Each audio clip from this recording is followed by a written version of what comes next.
വയനാട്ടിൽ ശക്തമായ മഴ പെയ്യുകയാണ് കേട്ടോ.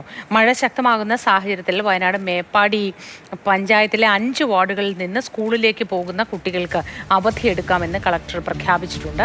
ബന്ധപ്പെട്ട വിവരങ്ങൾ കമൽ നൽകും. Kamal, good morning. ശക്തമായ മഴ ഇപ്പോഴും തുടരുന്നുണ്ടോ? ഈ അവധി സംബന്ധിച്ച് കുറച്ചുകൂടി വ്യക്തത നമ്മുടെ പ്രേക്ഷകർക്ക് നൽകാമോ കമൽ? ഇന്നലെ അർദ്ധരാത്രി മുതൽ തന്നെ വയനാട്ടിൽ കനത്ത മഴയാണ് പെയ്യുന്നത്. പ്രത്യേകിച്ച് ഈ മലയോര മേഖലകളിൽ മേപ്പാടി പഞ്ചായത്ത്, താമരശ്ശേരി ചുരത്തിന് മുകളിലുള്ള വൈത്തിരി ലക്കിടി പ്രദേശങ്ങൾ, കുറ്റ്യാടി ചുരത്തിന് മുകളിലുള്ള നിലവിൽ പുഴ തുടങ്ങിയ സ്ഥലങ്ങളിലൊക്കെ 100 മില്ലിമീറ്ററോളം മഴ രേഖപ്പെടുത്തിയിട്ടുണ്ട്. മേപ്പാടി പഞ്ചായത്തിൽ സ്ഥിരമായി ഈ ദുരന്ത സാധ്യതയുള്ള കള്ളാടി, പുത്തുമല, ചൂരൽമല, മുണ്ടക്കൈ, അട്ടമല തുടങ്ങിയ പ്രദേശങ്ങൾ ഉൾപ്പെടുന്ന 8 മുതൽ 12 വരെയുള്ള വാർഡുകളിലെ കുട്ടികൾക്ക്, അതായത് അവിടെ വിദ്യാഭ്യാസ സ്ഥാപനങ്ങളായ ഒരു UP സ്കൂളും 2 LP സ്കൂളും മാത്രമാണുള്ളത്.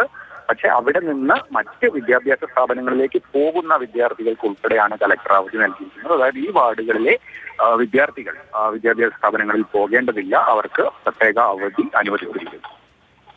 ശരി.